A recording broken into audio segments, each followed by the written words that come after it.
Hi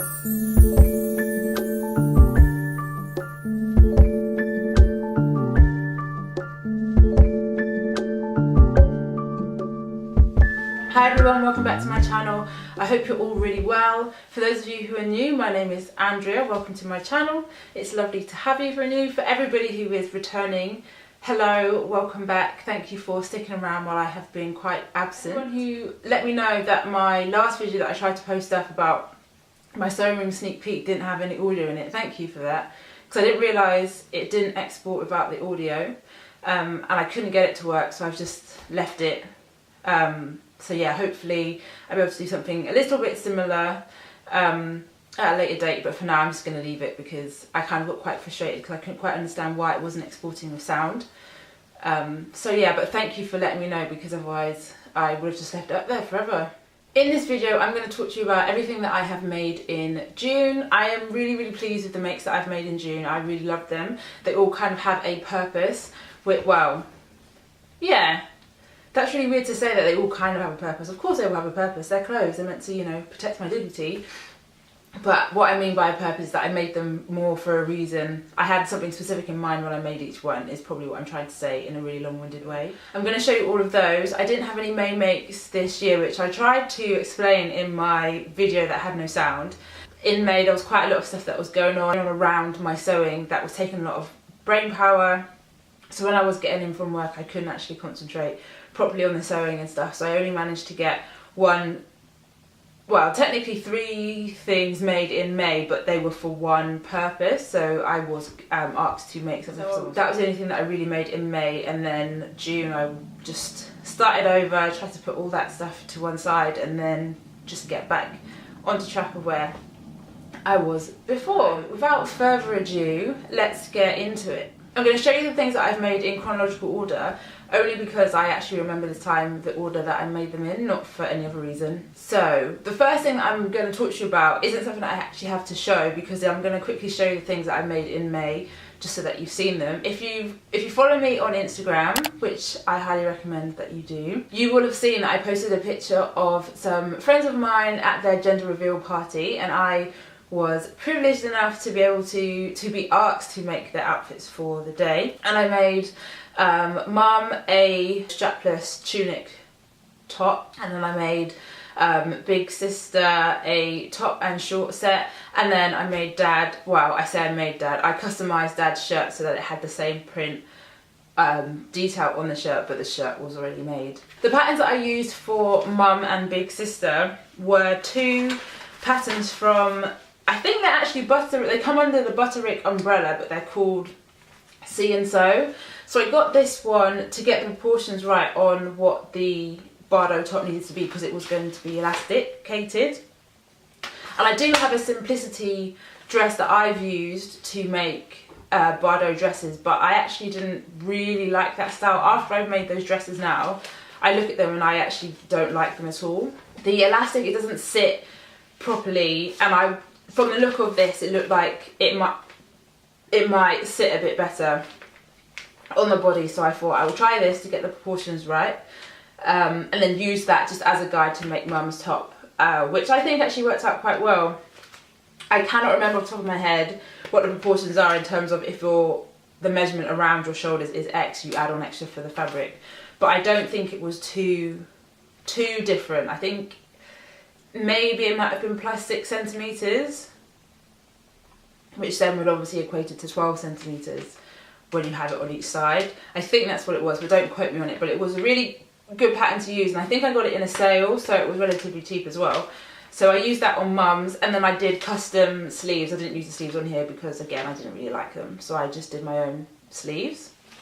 And then for Big Sister I used this. So this pattern actually comes in 2 sizes for children. It comes in sizes 7 to 14. I'm not entirely sure whether or not kid sizes go by age or if they just go by random number, because having a pattern that goes from 7 to 14 to me seems quite strange, because it doesn't go 7, 8, 9, 10, 11, 12, 13, 14. It goes 7, 8, 10, 12, 14. But I don't know, there must be some sort of logic to it. But then it then comes in like 10 and a half, 12 and a half, 14 and a half and 16 and a half. And I actually did think I got the one with half sizes, but I didn't. However, it was actually a very simple pattern to amend to get to the size that I needed it to be, in terms of adjustments to the measurements of big sister. I've never made children's clothes before. I've made a skirt for a child, which is quite straightforward because you just need the waist measurement really, and then it's more or less the same as making a skirt for an adult. Making a top for a child is slightly different because the proportions are smaller, and my biggest concern was with the armholes of how would it sit on a child versus an adult. But I think actually it's probably about the same. It's just getting used to scaling everything down, and then also kind of understanding that kids' measurements aren't, obviously it depends on the child, but some like children's measurements, they're not that far off of adult measurements, and which was a surprise for me. There were some things that I was like, oh wow, can't believe that, but I guess it's one of those things that you don't know until you know. Moving on to the things that I made in June. The first thing that I made was this lovely African print shift dress, which I will show more in the inserted clips.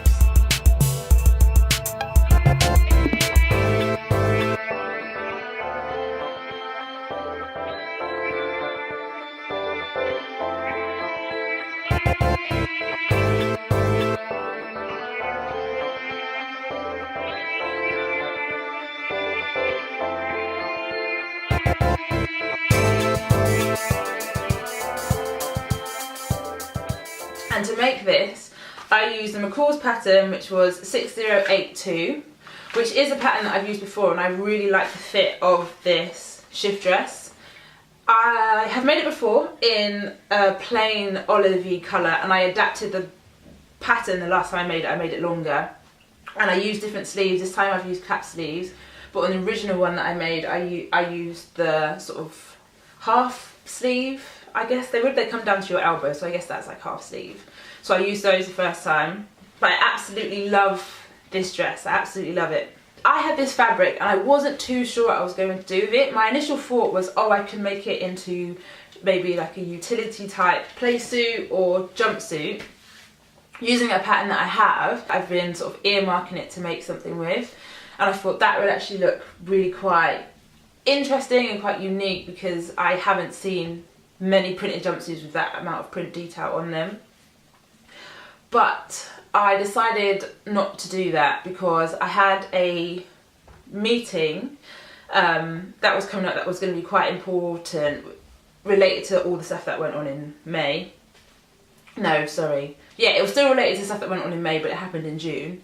So I had a meeting that was coming up and I was feeling a bit low in mood, so I was thinking, for this meeting I really want to make something that's going to just pick me up. And so if in the meeting I feel a little bit defeated, I can just like sort of look down and see something that is going to be a visual tool to pick me up. So I thought that I would make a power dress, I guess, and it was in the perfect colours because it's red and gold, it's really bold, it's really vibrant, and it actually did help to go into that meeting and wear something that I had made, which made me feel really great, because it's always so fulfilling to actually complete something that you've made and for it to look great as well. And then the colours, I think they were so vibrant, and it was quite sunny in the room that I was in, so they really jumped out at me. So anytime I did sort of feel a bit, oh gosh, I was able to sort of look down and be like, no, sit up tall, you know, you can get through this and stuff. So that dress, actually, I really love it, and I think I'm probably gonna wear it loads, but then wear it sparingly at the same time, because I don't want it to, you know, to run out of its magic. The next thing that I made in June was this cold shoulder dress. So it's another dress using this Prima pattern, and for those of you who have seen any of my other videos, you'll know that I don't stop harping on about Prima patterns. I made this pretty much as is. The neckline is the same and everything. The only thing that I changed are the sleeves. I did my own sleeves on this. And this dress I wore to my friend's gender reveal party, and I'll insert more clips of it.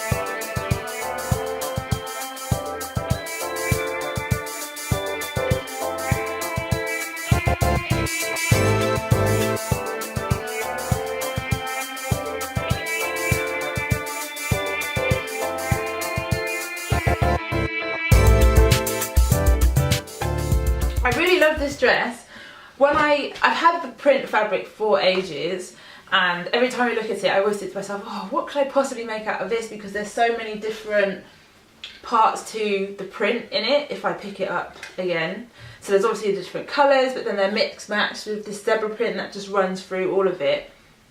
And then I just thought to myself, do you know what, I'm just going to try and make something. And at first when I was making the dress, I was thinking to myself that I've made it in the wrong fabric, like the fabric is too light for the dress. But it actually turned out really, really nice in the end. As I was making it, I was thinking to myself, oh gosh, I've made a mistake, I shouldn't have used this fabric, or this print is too crazy.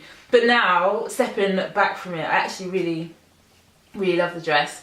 And it's been good. The day that I wore it, it was super sunny as well. So I think with the sun and everything, it just made me feel a bit more like, yeah, this dress is okay. So yeah, the Prima pattern is one that I've used before. I'm probably going to use it many more times. And I just really like the cold shoulder style as well. And I don't have a dress of that style that I can wear sort of every day, because obviously I have the black version that I made in the lace fabric, but that's not really a everyday dress. I'm trying to get through this video and I'm slowly losing daylight, so I've just tweaked my settings on my camera, so this clip will look quite different from the other ones where I had fading light. I'm probably going to hate that when I come to editing it, but I really wanted to get this video up so I can get back on track. So the last two things that I made in June, they come as a set. So I made these black trousers, which is a take or another version of the pattern hack trousers that I've made, which I will link the video in if you haven't seen that already, so you can know all the details of how I made this. This one I did make a slight amendment on it. The overlay is not as severe as the other versions. It's ever so slightly thinner, but other than that it's exactly the same, and it's black, and they've actually come out slightly longer, so I don't know if I think I probably cut it longer and just forgot that I actually cut it longer, but they still fit the same and I still love them, and they're still just as comfortable as the grey and the khaki pair that I've made, so I'm not disappointed with that at all. And then I made this bomber jacket in the same fabric as those trousers, because I wanted to sort of make a little sports luxe type suit, as that is very much on trend and doesn't seem to be going away anywhere.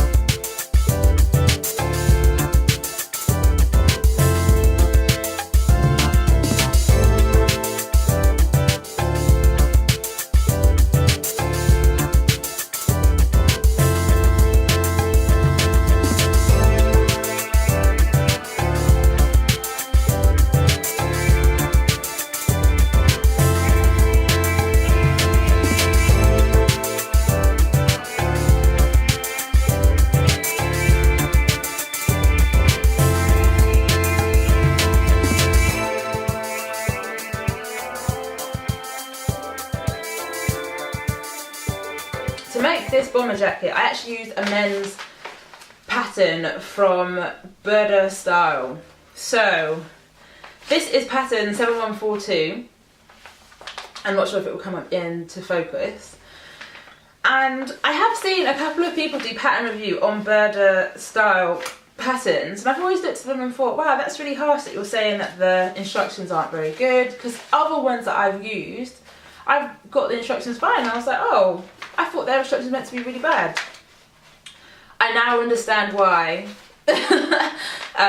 some of their pattern reviews get bad reviews on the instructions, because the option that I used was option C, and a lot of the pattern instructions in option C, in the instructions they're saying, oh, attach this as the instructions on number, like say 24 or something, so then you have to go and flick back and try and find where number 24 is to get those instructions to then do that step to then go forward to finish the rest of the jacket. So that was quite annoying, but other than that it was fine.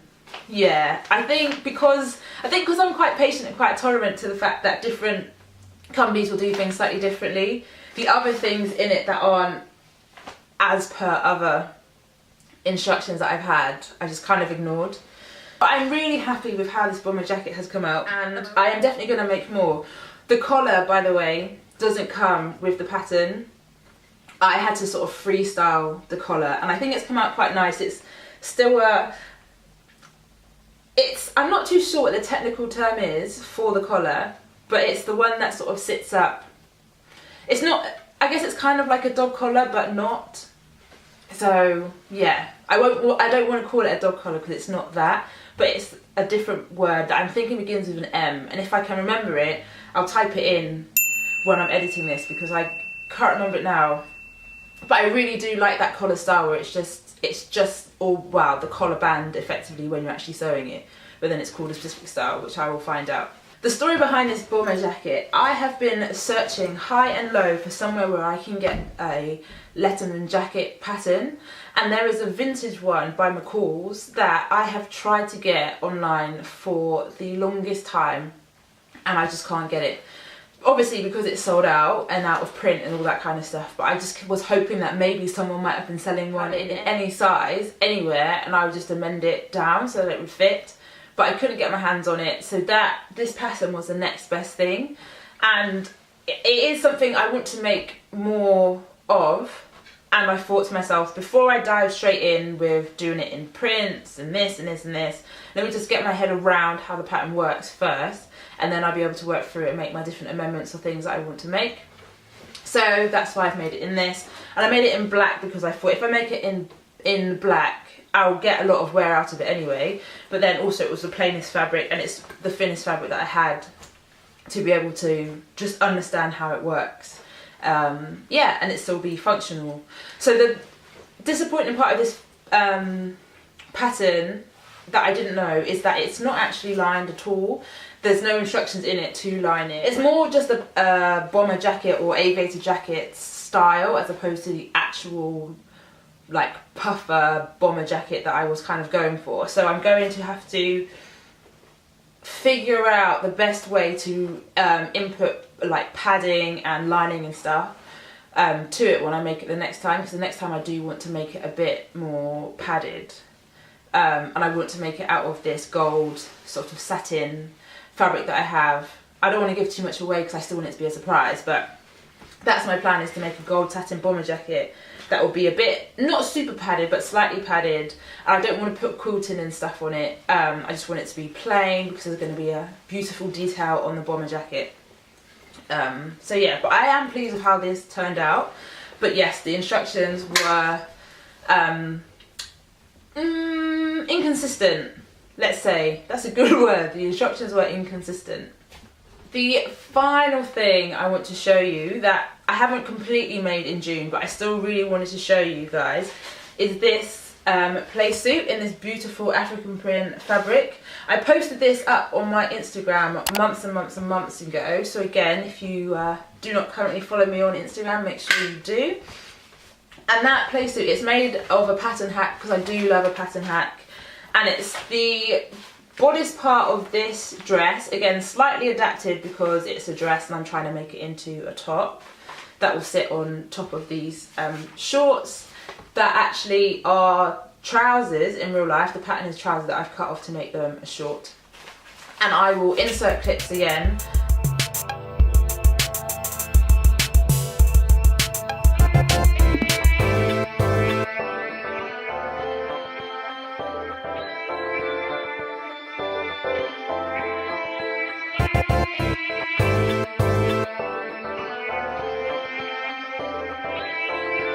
What is missing from it is the arm facings, the neck facings and the zip. So it's basically just the shell of the playsuit, because I wanted to make sure that I got the proportions right first before completely committing to it. So now that I'm happy with how it sits and the way that it looks, I'm going to yeah, finish it and then hopefully be able to show you guys on probably Instagram the final thing, because I don't think I'll show it again in July. So yeah, they are all the things that I wanted to show you in June. Thank you for watching. Let me know in the comments below which one was your favourite outfit, and if you're interested in getting in contact for me to make you an outfit for an event you're hosting or attending, I'll make sure to include my email address in the description box. Please remember to like, share and subscribe, and I will see you guys next time. Bye!